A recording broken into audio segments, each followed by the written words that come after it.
Well, good afternoon, everybody. We appreciate you taking some time out of your day to join us and hop on what we hope will be a somewhat lighter look at higher ed and social media over the last little while.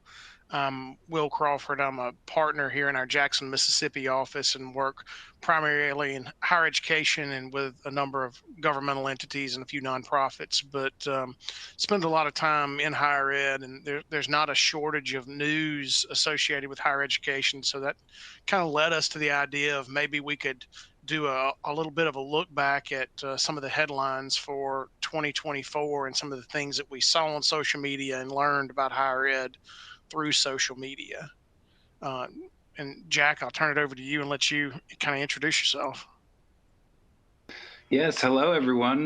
My name is Jack Swigman. I'm a manager with Forvis Mazars and Audit, and I work primarily with institutions of higher education, mostly private, and some public institutions, and just like Will, kind of some nonprofits on the side. And so, our life is spent a lot in higher ed. And one of the things that Will and I were talking about just before coming on is, just the craziness that the world of higher ed is kind of undergone over the last number of years and maybe even the last number of weeks with some of the stuff. And so we wanted to kind of, as Will said, take a little bit of a lighthearted look maybe at some of the headlines, and as much as that's possible in the world of social media. So back to you, Will.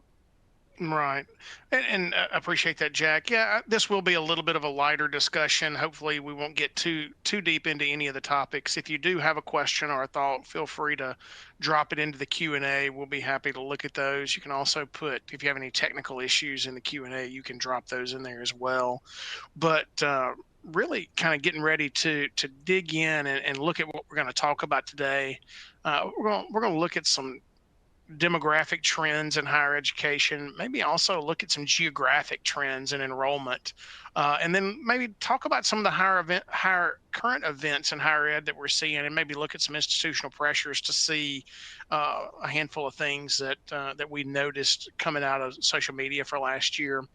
Uh, Jack alluded to it, and there's no doubt the last 24 days have been pretty chaotic in higher education. And to think that the landscape could have changed that much in the last 24 days is a bit much to swallow, but we've had a lot of chaos in the industry. So we're not going to dig into that and dive into those topics.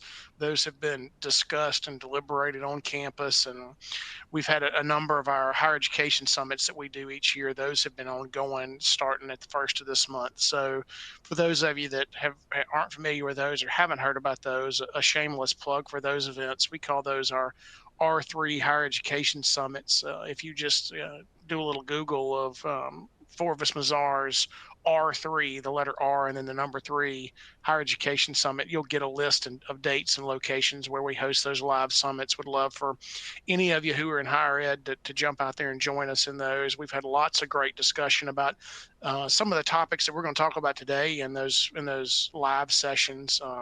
Live in-person sessions, but also a lot of discussion of what we're hearing out of Washington, speculation of what could happen with the Department of Ed, and some good old crystal ball rubbing to see what the future might look like. So we've got kind of got a little bit of a blended goal today. I would say we're gonna spend a little time learning a little more about social media. Then we're going to talk about maybe how you can use social media on your campus, and then kind of what I see it as a benefit of kind of getting information that you can't find elsewhere. That's just kind of a one-stop shop for some of those items and articles. There's a little bit of our agenda for today, some of the topics that we'll cover, but I do think it's important for us to mention a little bit of a disclaimer. These social media posts belong to those individuals who made those posts. They're not our views. They're not any commentary they make or any commentary we make are not going to be the views of the firm or of those presenters. So take what you see. As what it is, as social media posts.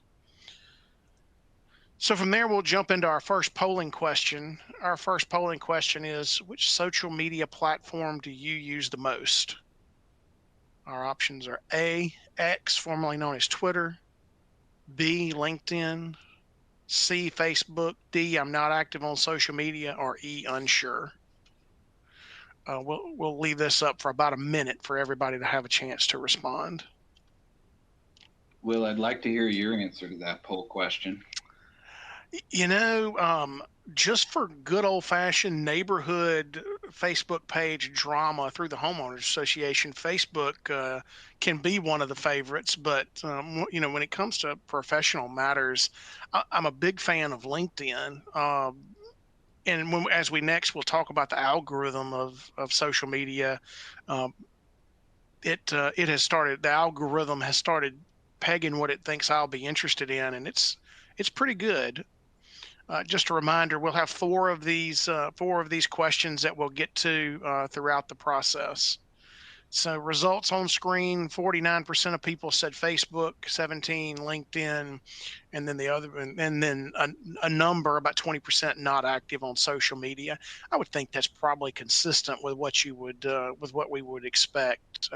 Although I did expect LinkedIn to be a little bit higher, but that's not super surprising.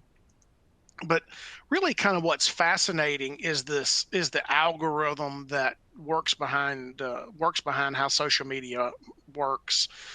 Every slide that we've got is available. You can go get the slides off the website. They may even be in the resources here in your own 24 browser, but we try to put the link to everything that we do there on the page. So if you want to dig into an article more, if you want to learn more, you can click on that hyperlink down in the bottom left hand corner. Or if it's a post from somebody, we tried to make sure we put their name out there so you could go back and scroll through their posts. But essentially, those algorithms are trying to take unstructured data and predict what'll pique my interest and keep me as a consumer of data uh, into the application as long as possible. So it's pretty interesting. You can there's some things out there that'll strengthen what you look at, but those algorithms are really kind of rules and signals and data that determine what we are going to see and interact with.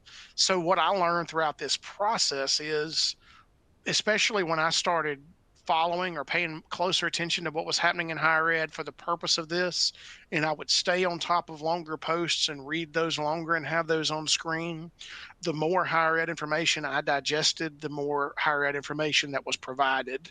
So that really opened me up to a large number of people that I was able to see what they were posting, what their content was, and then a lot of times those posts all go back to some type of article that's out there. But that's the goal of all of these social media platforms.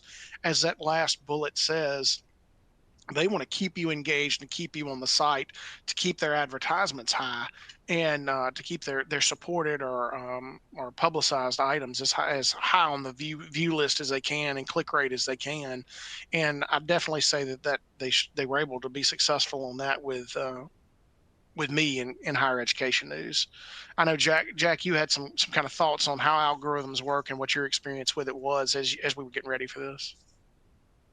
I did, yeah, and that's the perfect segue because I was just going to mention what I thought was interesting, Will, in preparing for this presentation was, and we both kind of sat there and we said, okay, let's go sort of mine the social medias, and we both have our own accounts, our own profiles, our own ways of looking at things, and how what we both came up with as far as trends in higher ed on social media, it was almost like two totally Hmm. different rabbit holes, which kind of reinforces the point. It presented a challenge and an opportunity all at the same time, which was it's almost like you and I got two different stories as far as higher ed is concerned. And how do we bring that into one presentation? And I'd like to think we were successful at that. But the overall point that I thought was interesting is if you're sort of in leadership, in higher ed or in that space and you're looking online, you're reading the things that these algorithms are fed to you, you may be missing a whole other narrative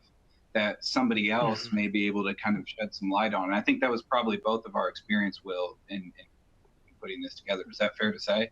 I would definitely say that, and it picks on you, or it singles you out based on what content you're consuming.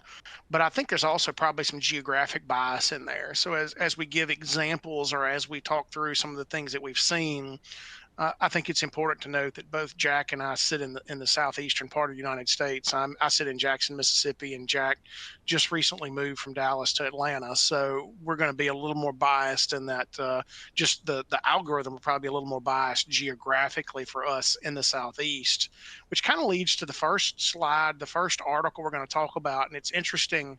I saw I had this article come across every social media platform I had. It came across LinkedIn, it came across Facebook, and it was really an interesting deep dive into this Wall Street Journal article that came out back in September titled, Sorry, Harvard, Everybody Wants to Go to College in the South Now. And again, that's why we put the disclaimers on this at the beginning of, anything you see, read, or hear in this is not the views of any of us, but is just interesting to share and discuss. But the subheading of the article is that the likes of Georgia Tech, Clemson, and Ole Miss are drawing students from the North who want to have fun and save on tuition. The shift is boosting the economics of cities across the region. I saw another social media post yesterday that was on LinkedIn that I thought was super interesting of the impact to, again, geographically biased, the impact to the city of Oxford, Mississippi, for an Ole Miss home football game, and the millions and millions and millions of dollars. I want to say that post maybe said that when Georgia came to Oxford, the projected economic impact was about $70 million into the Oxford community, and that's pretty impressive. Just from an impact, and you see that on TV, you see that on social media as data consumers, especially if you have any interest in sports, you can see some of that. But the Wall Street Journal article pointed out that that the students hailing from the Northeast are making somewhat of kind of an unexpected college choice. They're coming down for fun and school spirit, and the parents are seeing the benefit of lower tuition fees, maybe less student debt in the long run. And it's interesting to look at that cost concept, because that's one of the things that's mentioned a lot in the article is parents were initially concerned about their students going out of state, or going to a school that far away, and even having to pay out of state tuition. And there's an example in there of a student who was going to go to one school in New York, but ultimately was going to save, I think the number, and I can't remember, I didn't write the number down in my notes, but the number was something like, was going to save about 50% of what their tuition bill was going to be. And maybe it was going to be like $40,000 a year. They were going to save about 50% for the student going to college at a public university in the Southeast, which is very interesting. The article also goes into some other things that honestly came up in our discussions in those higher ed summits we've had over the last little while on the definition of the value of college. Different people would define value in college a lot of different ways. One of those ways you could say value has to do with the cost of college. Others may say that the value comes from the experience of college. And the article goes through some interesting concepts. And I keep referring to it as the article because that's where I'm getting a lot of these thoughts from. It talks about students who during COVID, especially maybe after COVID had changed, our views on COVID had changed as a society in different geographical areas. You saw SEC teams play football every Saturday on TV, but schools in certain parts of the country were on lockdown, and students weren't allowed to have social gatherings or events. So that was one of the things that it mentioned. Other things it mentioned were maybe a shift in politics. I don't ever like to talk about politics in these, but I'm just going to kind of mention what the article did. Whereas the media put out so many, and we saw on social media, information on protests on college campus related to political matters, and some students just wanted to avoid that. And then there's just the overall concept of hype associated with some of these schools when you see attendance on football games on weekends, or you see, as the article mentioned, hashtag rush talk of what people were wearing and what people were doing as it related to higher ed. uh, this is kind of our first social media post. The article itself in the Wall Street Journal came from so many different places. I didn't put any links in there because I saw it so many times. But this individual, Cale Zeldin, commented about he taught at a New England prep school for about 20 years, and most of the time you didn't see students leaving, but he saw this great migration, as he called it, a steady flow of middle and middle and upper middle class children deciding to go to college somewhere else than in New England. 10 years ago, he said maybe a kid or two went south, and then more and more kids are moving to the southeast to go to college. Again, I'm using the word kids because that's the word he used. And it says that they're wanting something normal, which may go back a little bit to that concept of some of the southern schools opening early in COVID, whether that was right, wrong, or indifferent in the decision that they made, just something that was portrayed on social media. And a shout out to my LSU friends. He put an image of LSU tailgating for a football game in his post there. I thought that was pretty interesting. WICHE. Robert Kelchin posted this. He posted what I called a cool map, which is the opposite of a heat map. He's projecting a 13% decline, or that group is projecting a 13% decline in. I think this is important to pay attention to the number of high school graduates by 2020, by 2041. So that's just going to be the number of graduates. And I think we're going to see that relate to a little bit to population shifts in the United States. We're going to see that relate somewhat to population decline, because we all know that the enrollment cliff is coming, the demographic cliff is coming. So this is going to be just high school graduates.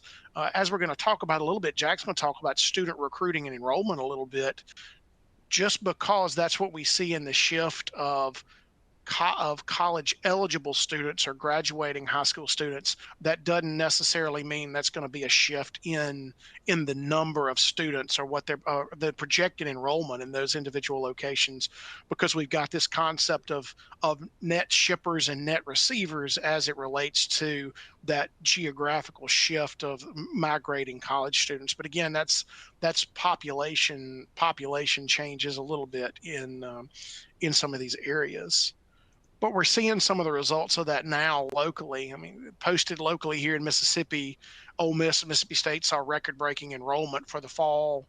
But it is interesting that they didn't necessarily post any information. And this particular article I picked on was using some data that was released. It didn't go into what the in-state and out-of-state tuition, in-state and out-of-state enrollment was. And I think that's kind of important that we look at for some of these schools that we're looking at, where we've got these net shippers and net receivers of colleges, of students, is how many out of state students do we have? I know there's been some push, and I've heard about this in other states, of for our public universities, will there ever be any state appropriations that get tied to what your percentage of in-state, out-of-state students are? I can't predict that based on the political crystal ball, but it's an interesting concept or an interesting topic. I don't think there's any appetite that I've heard of to actually make a change there in the way public institutions are funded, but it's still an interesting concept to bring up and talk about.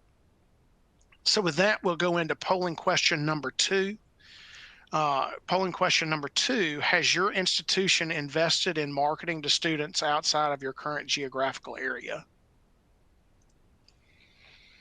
I'm very curious in the responses of this one, especially with the cool map that was up there. We did have one question come through in the Q&A. Somebody said, what about TikTok? I never got into TikTok. That was not one I ever got into, but I think Jack's gonna talk a little bit about TikTok coming up here in just a minute, so we won't leave it completely out of the discussion. I'll take the TikTok question as the resident millennial. I don't use TikTok, so I guess I just contradicted myself there. But my wife does use TikTok, and the poor thing, there were all these discussions about TikTok getting banned, and so she decided to stand in solidarity with whoever was wanting to ban it, and she deleted TikTok off of her phone. And then it turns out, I guess it wasn't banned or something like that. So she tried to re-download it and couldn't.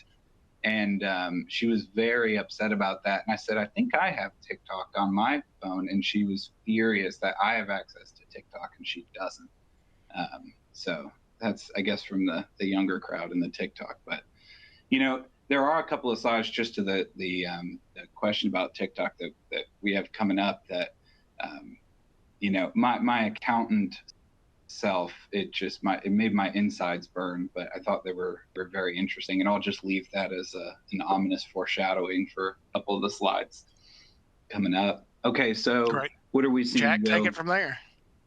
We've got the results Well, are with the shared.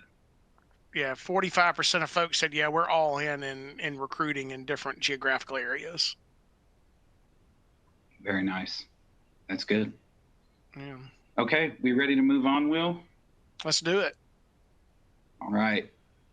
So this was, and just in context for a couple of these slides here coming up, we're trying to kind of focus this on what we're seeing in social media. And I think everyone knows if you're on social media trying to follow research, do things, you may find something distracting that you want to click on. And I think that might be what a couple of these slides are coming up, sort of in that space where we came across this one. And this is just so interesting to me. I mean, I think the way I tie this in, and Will kind of alluded to this a little bit, which is that the concept of acquiring students or recruiting and attracting students it is such a mixed story. It's mixed geographically, it's mixed, politically or culturally or things like that.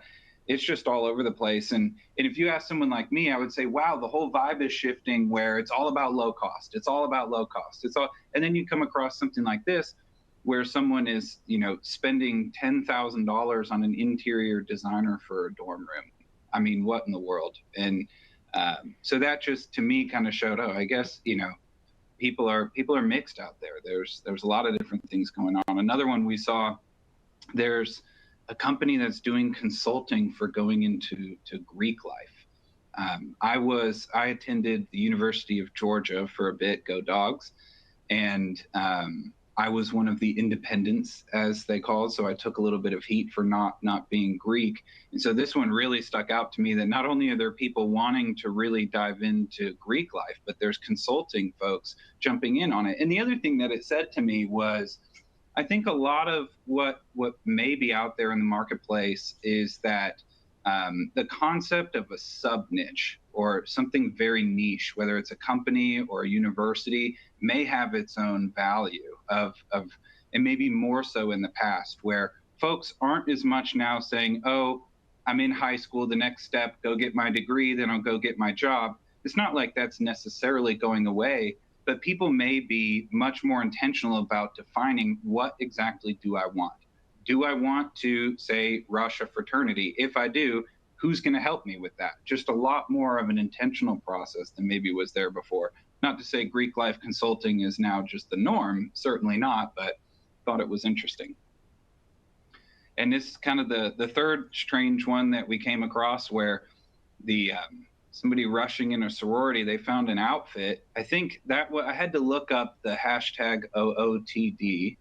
I believe that stands for outfit of the day. I hope I'm right about that. I'll let any other young folks correct me if I'm missing the mark on that. But somebody's outfit of the day cost $11,000 for rushing in the sorority, and I don't really know what else to say about that. That's pretty wild. And I think, Jack, I mean, these are, I don't know that that's I mean, I don't think an $11,000 outfit is the norm, but it's interesting that that's what's flowing through social media. I mean, I acknowledge, and Jack and I talk about all the time, the what do they call it, FAFSA simplification last year, and the impact that it truly had on higher education, especially our at-risk students. So don't take the fact that we're talking about Greek life and $11,000 outfits and $10,000 dorm rooms as the fact that we don't have an eye on those particular matters. I mean, we're tracking the FAFSA and paying attention to student recruiting and the placement of students into college. I mean, those are things we're paying attention to. We're just bringing these to attention because my algorithm showed me those kind of things like crazy, because I was paying so much attention to higher ed news, that the outfit of the day kept showing up uh, throughout my social media. But again, just a caveat that we acknowledge and know that these are the exception and not the norm.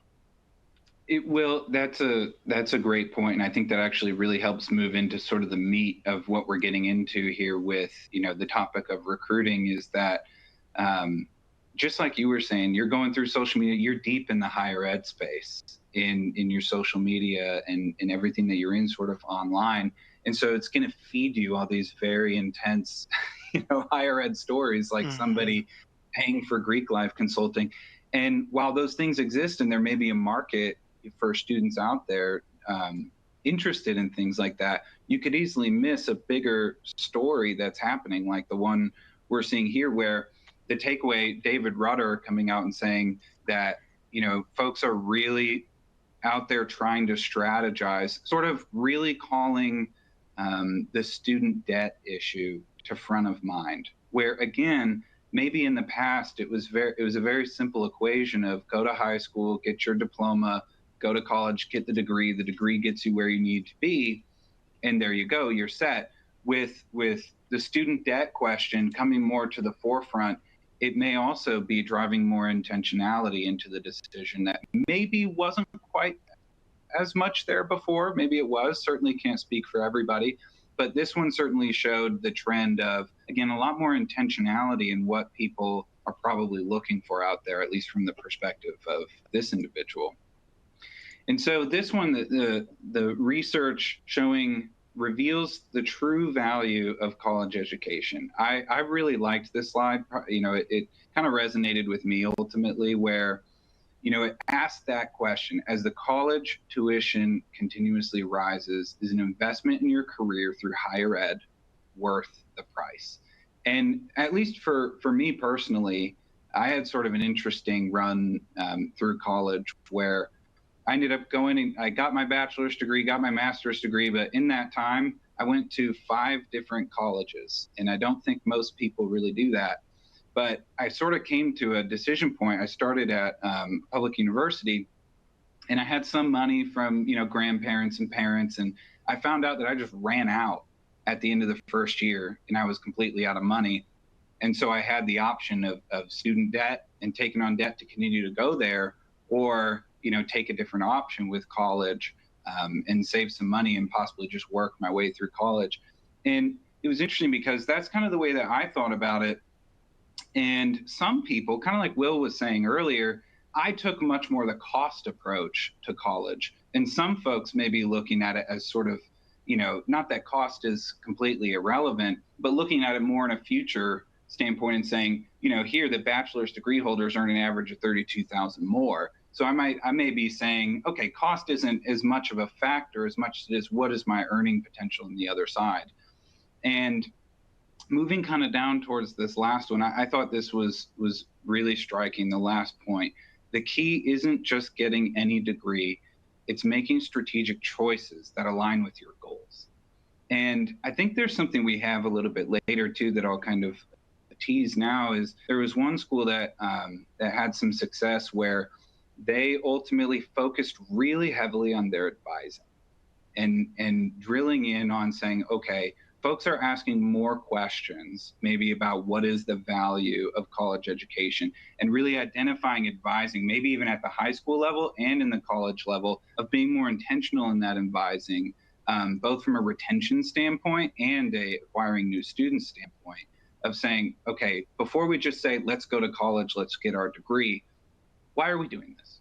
What's our goal? Where do we want to be in 20 years? And asking some of those more intentional questions. So I really appreciated what this article had to offer. One example that I thought was very striking, I believe this one came across my feed, Carnegie Mellon University launching what they call the Pathway Program. And, essentially for qualified students, my understanding from the article is that families earning less than $75,000, if their students admitted, may get tuition completely waived, and that they can go to school for free. And I thought this was kind of an interesting long-term play from the university where, I can't imagine this helps net tuition revenue right at the get-go, at the start. Hmm. But they're investing in the future. And it seems they're in a position to do that, which is one of the great revenue streams for a school like Carnegie Mellon is likely contributions from alumni. And so you're investing in what you're providing to students, which is ultimately the ability to go out and earn and realize their potential and ultimately give back. And so very long-term play, which I thought was pretty cool. coming from Carnegie Mellon, and really bringing together that piece of, we may be in a little more of a questioning culture as it comes to higher ed and universities. But if we believe our product is strong and what we have to offer will ultimately turn into success, let's figure out a way to leverage that for future benefit. It's a risk, but I thought it was pretty cool to see. Yeah, and I Any think thoughts Jack so far, Will? yeah, on that Carnegie Mellon slide, I think there's definitely some maybe a case study to be done on maybe the concept of stewardship. To whom much is given, much is required.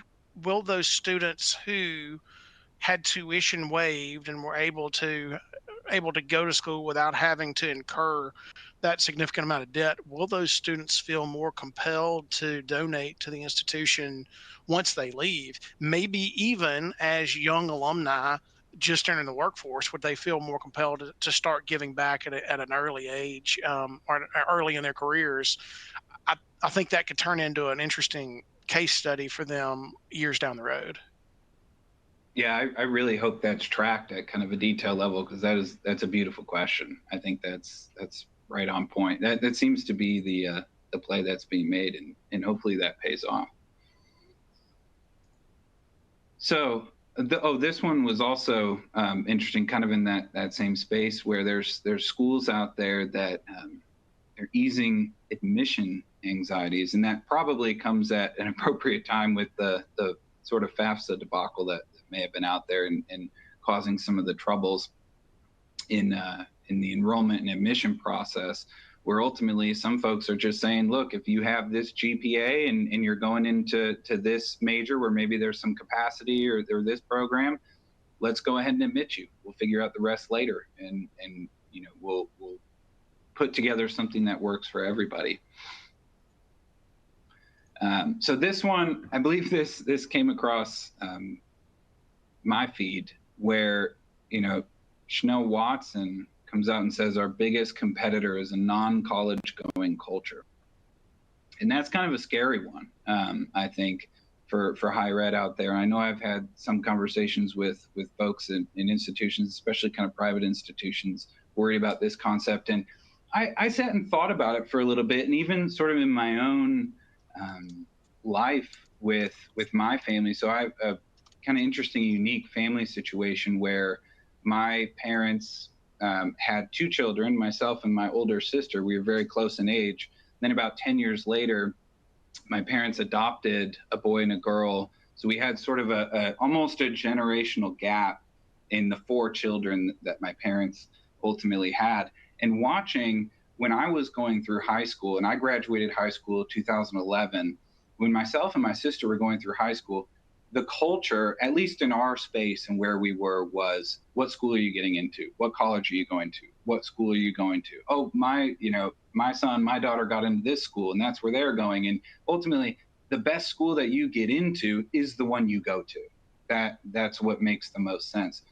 And then watching my siblings come up only 10 years after, it was so interesting to watch how my parents, who were one way, they totally shifted when it came to my siblings. And I just thought it was very interesting to see where they first asked my siblings, do you want to go to college? They would have never asked me that question when I was growing up. The answer would have been yes, of course, but they never would have asked me that question. And so even just seeing that shift in my own family has been interesting. And both my siblings did go to college, but they'd made a much more intentional decision about where they're going to go. And interestingly, my siblings went to a more expensive private school, even with less cultural pressure from sort of the outside world. So kind of a scary piece there, but it's not without its opportunity. Because again, to me, the key point that I'm seeing through all of this is just the intentionality. Will, thoughts on this one? Yeah, and for those of you who responded to the first polling question with being active on some form of social media, I mean, you almost can't be on social media and not see an advertisement for going to work for Amazon and all the things Amazon does for its employees, where you don't necessarily have to have a degree and all the advancement and on the job training you can get. So that's just an example that I continue to see that is an it's not just competition amongst and between colleges, it's competition against straight entry into the workforce. And Will, I put this next slide up on your screen because I believe you're the one who listens to Pandora Radio and may want to comment on this. Yeah, I'm a big fan of Pandora Radio and just the randomness that you never know what may come up next. And they Pandora got pretty heavy into this advertisement from Purdue University, from Purdue Global. We talk about the enrollment cliff coming and the demographic cliff that's coming soon. Purdue is actively sharing on social media that if you're a veteran, you can use some of your military training as college credit and they'll work for you to work that out. I know a lot of institutions do that, but what struck me as fascinating with this was the fact that they were using social media, I say it's social media. I'm calling it social media because it's on my cell phone, but they're using Pandora Radio to share information about their degree programs and how you can get your degree faster at Purdue Global. And to me, that was an interesting recruiting tidbit of how they are starting to diversify what they're doing in their student recruiting as they get ready to plan for the future. Yes, and the non-traditional piece of that is also very pertinent, I think, of especially in this example, the military training. And we had one question coming in that I missed for a couple of minutes there, but I really like the question.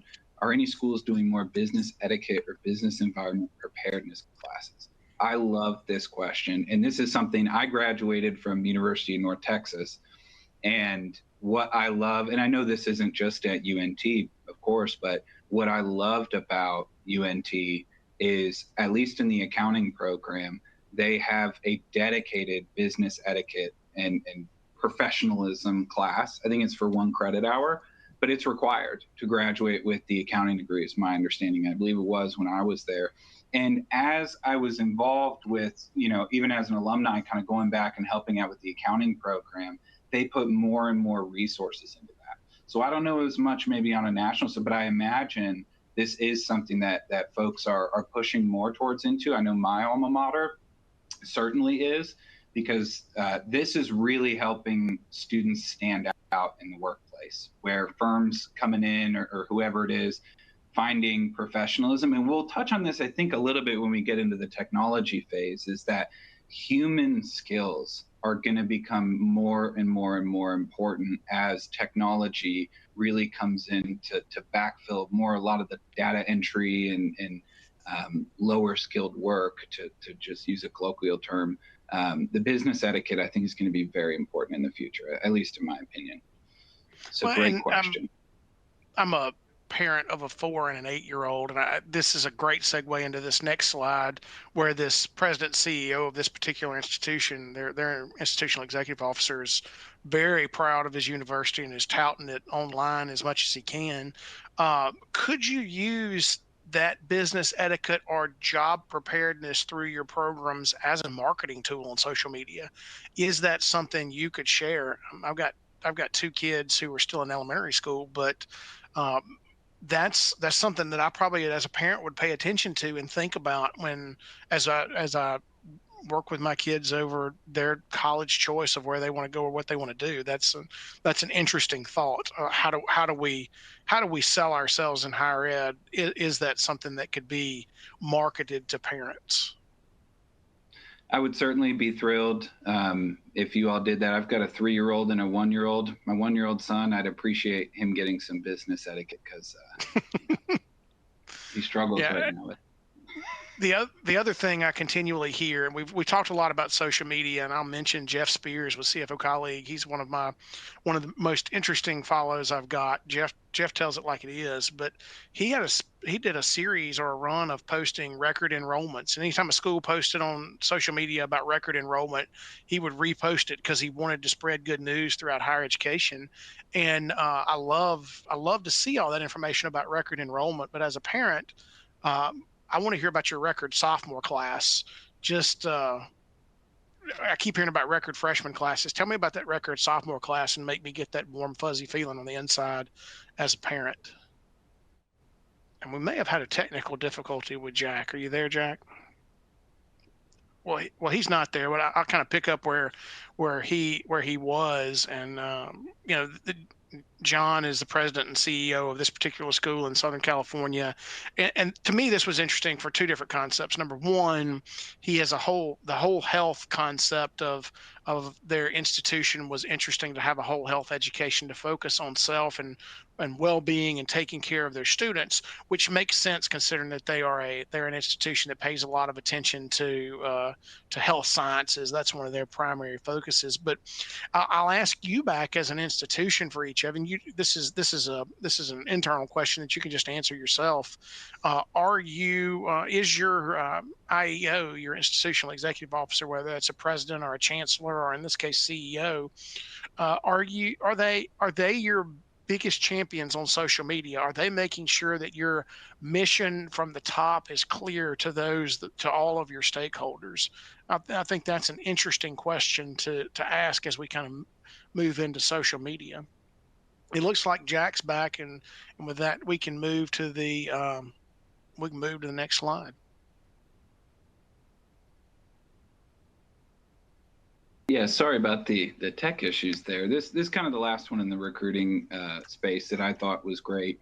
Um, showcasing that dual credit, um, a lot of that kind of coming out through high school and getting some credits early really helps solidify the move to going to college. I think that makes a lot of sense, at least in my experience, where when dual credit courses were offered and you're already sitting there going, hey, I'm already, partially on the way to getting this done. I might as well run on into college and make that happen. So that's a good thing to keep in the front of mind when sort of interfacing networking with high schools, Right. things like that. Yeah, and we'll move into a couple of finance topics. And I apologize, this slide is as busy as it can be with everything that he posted. But as we move in to start talking about a couple of finance things, I mean, his kind of heading of what he wanted to talk about was there's not really a let up in financial pressures in colleges in 2025. And he does mention, I'll go back for just a second. He does mention Fitch had a little bit of a gloomy outlook on the higher ed sector. Mentioned some deteriorating was the word they used, financial conditions. He goes through a lot of reasons why and a lot of things that he says, but he does have some positive news or some good news where he talks about upticks in enrollment. And again, we talked about Carnegie Mellon earlier. An uptick in enrollment is great. It can continue enrollment increases. It breeds excitement on campus, but that increase in enrollment really only helps with when there's an increase in net tuition as you're increasing students. So if you're adding students and fully discounting those students, then are we really going to increase net tuition? So I thought that was good. That there's a 2% uptick in net tuition at private colleges, a little bit of a drop for first year students at 2 year public institutions, which is going to be our community colleges. But our in-state first-year students attending full-time declined about 2%. So we're seeing some changes there, a little up, a little down. Luckily, we're not seeing changes that are too big. With that, we'll go into kind of our another item to mention. This came from Moody's, as Moody's was evaluating higher education. Moody's says that there's a hidden liability out there. Colleges face up to $950 billion in capital needs. So deferred maintenance is growing. For some institutions, declining enrollment can post they're having a threat. They're saying there's a little bit of a threat that could be out there for deferred maintenance cost. Is that going to impact enrollment? Is that going to make your campus maybe less attractive than it could be others as we're competing with schools when there are fewer students graduating from high school? Um, Another concern is just the dollars that are out there. Will colleges be able to keep up with that? The capital needs for facilities the 950 that was in the headline, because we all know headlines always show the worst news. The headline showed 950, but the average is expected to be somewhere between 750 billion and 950 billion dollars over the next decade for colleges. Moody's thinks. So with that, that'll take us into our polling question number 3. How do you feel your institution is poised to address the hidden liability of deferred maintenance? It's included in our strategic plan. We're prepared for it. I say strategic plan here. You could also change that to say master plan. That would be another way to look at that. It's on our radar, but we've not defined it. C, this is a major concern that needs to be addressed, and then D, unsure. And just a housekeeping note that I'll mention, we're at 47 minutes in. We need 50 minutes to get to CPE. We'll make sure we get to that fourth and final polling question before we're said and done with.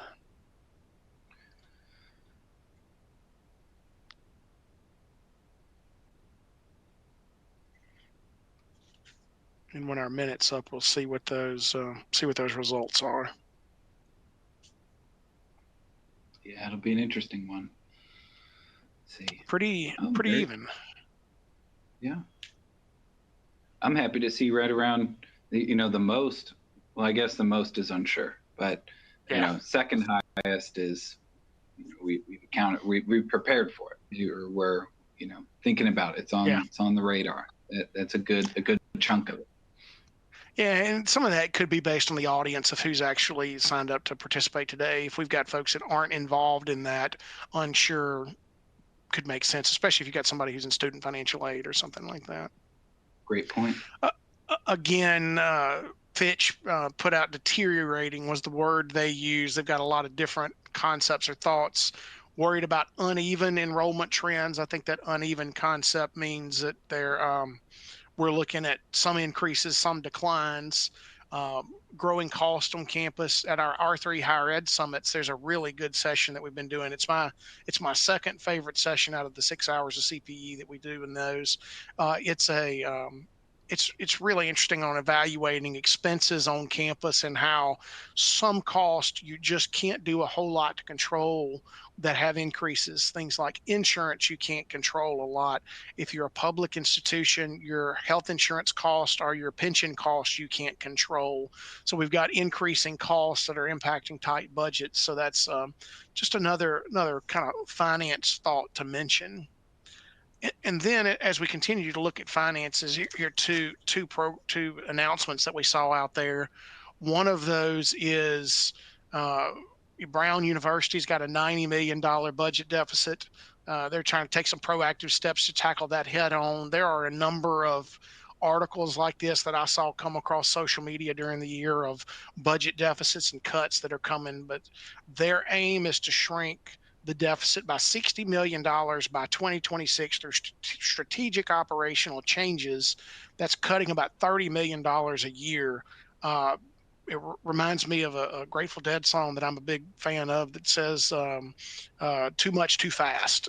That sounds like a lot of it, and it mentions in here innovation, but that's a pretty big swing to make in just 2 years to cut $30 million a year. And then another local, again, a lot of my social media was biased to what was in local news. Mississippi College announced a name change and then dropped its football program. It made a strategic initiative to make that decision. And it's interesting. A lot of private institutions added sports program for the last number of years to try to increase enrollment. But again, what are the cost of those programs? What does that do? How does that make sense? When you make these decisions, trying to be strategic, and we've got lots of, again, plugging that higher ed R3 summit. We've got lots of discussions that we have in those about being strategic in some of those decisions. And then finally, just a heads up, this one's interesting. The composite scores got released by the Department of Ed. You can go look at those private, nonprofit, proprietary institution scores that are out there. I'm going to go kind of quick through some of these governance topics so we can let Jack close out with our tech items, because our last polling question's in that tech section. But, for higher education, the time to bravely embrace change is now. Higher education has its shared governance model. We've got faculty senate, student senate, president council, board of trustees. Shared governance makes change hard sometimes in higher ed, but I like that quote from the provost there at Mississippi College. and Dr. Highfield is big into the banking world. Finance is his background. But I like the quote: "Change is the law of life. Those who only look to the past and the present are sure to miss the future." So, how much are we looking to the future and evaluating what the future might look like? From a governance standpoint, this was just interesting. Penn State trustees passed almost 85% of measures without a single dissenting vote. It showed the number of items that passed, or the number of initiatives that were passed by Penn State with no votes, and I just thought that was interesting to point out. And then one last slide on governance, or one next to the last slide on governance, is one institution posted that through their shared governance structure, the board approved the new strategic plan, students approved it, the president approved it, but the faculty senate voted it down. They voted it down. It's not listed on here. I think the vote was, it was probably somewhere close to that 60-40% that rejected it. So that's interesting as we talk about change management and the need to change and on campus. That's just another impact there. And then lastly, one interesting tidbit of news: student workers are unionizing. The National Labor Relations Board put out some BLS statistics that said the entire labor movement added about $139,000 members, added 139,000 members last year. But of that number, about 50,000 students have unionized. Just as we start to look on campus at some of the things we're seeing, I thought that was interesting to share. And that, with Jack, we got about 5 minutes or so left. I'll turn it over to you to close us out on the tech section. Yeah, absolutely. I really like this section. I think that last one's a good segue, just kind of, hanging on it for a minute, where, trends of student unionizing and the questions around. I think a lot of students out there, are worried about things getting commoditized and them getting commoditized. And some of those pieces, even in the governance section that Will was going through, hanging on a couple of those points of the, going through advising very intentionally, bringing students from admittance to graduation, walking with them.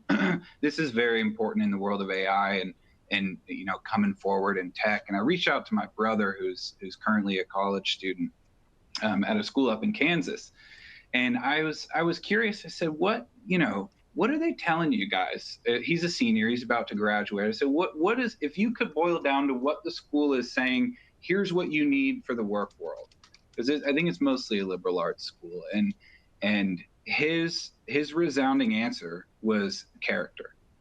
The school is trying to infuse character into their students before they go into the work world, because things are changing so rapidly with tech and with AI that what's going to be a grounding force, at least I think in the opinion of this school, are quality, smart individuals with strong character. And I think that might be a pretty good bet. And I was happy to see that, where it's not quite as much about the current technical skills, because they have confidence that the students will keep up with tech and keep up with AI. But really infusing that idea of character, I think, was pretty strong. So, and that this one kind of speaks to it, where the liberal arts schools, maintaining their identity. What's really the offer of a liberal arts school? And I think a lot of the humanities, and really understanding, because even if tech comes out and AI goes crazy and all these things happen, it's a world full of humans, and everyone's going to want good humans around in the work world. So, and I think these are just showing a lot of the ways that schools are having to grapple with a lot of the advancements in technology. I'm sure it's no secret to all of you all, with students having access to AI, and maybe even trying to get their papers written by AI, and professors, the faculty, trying to grapple with that and learn how to adapt, and striking that balance between, okay, these are the tools that are going to be available for these students, so it's right to kind of let them get to know them and learn in them, but finding that balance between leveraging technology and still getting students the education they need to have those critical thinking skills and whatever skills are going to be required in their particular field. So a couple of articles here that folks can go to look at. We included in the slides where, especially that last one, the AI plagiarism is. And I asked my brother, I said, how much is this out there? People using AI, and he said, well, I've heard of some people doing it. I said, you better not be doing it, but I've heard of some people doing it, and you know, professors have, a lot of them have, at least in his school, have moved towards oral exams or other things to kind of figure out a way where, okay, use the computers, gain all the knowledge you need, leverage the AI, then come meet me face to face in the classroom, and let's see where your mind is at. So I thought that was pretty smart, but I know, that'll place a burden potentially on professors, and so there's a lot out there in flux. I guess this moves us to polling question number 4. Have you incorporated tech/AI into your strategic plan? Or maybe, as Will said, just kind of the master plan of the university and what folks are talking about. Will, thoughts on the tech side?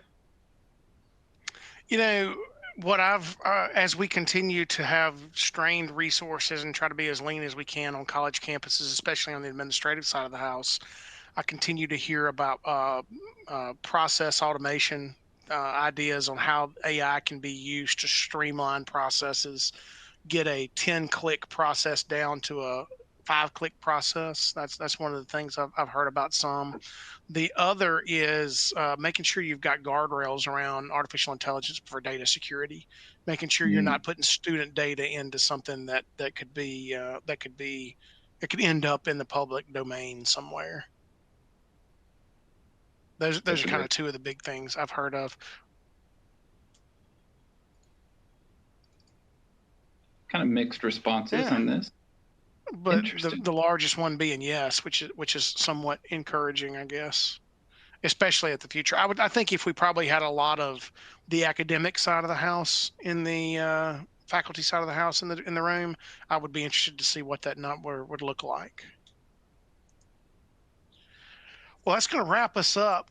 Appreciate everybody jumping in and joining us today. I as we kind of get ready to close out, I haven't seen any questions. I think we've addressed all the questions that have come through kind of as we've gone. But just a reminder that there is some you can get in touch with us if you have any questions or need anything. There's our contact information there on the screen. And with that, we're going to say goodbye, and everybody have a good weekend. And thanks for joining us for the last hour. Thanks, everybody.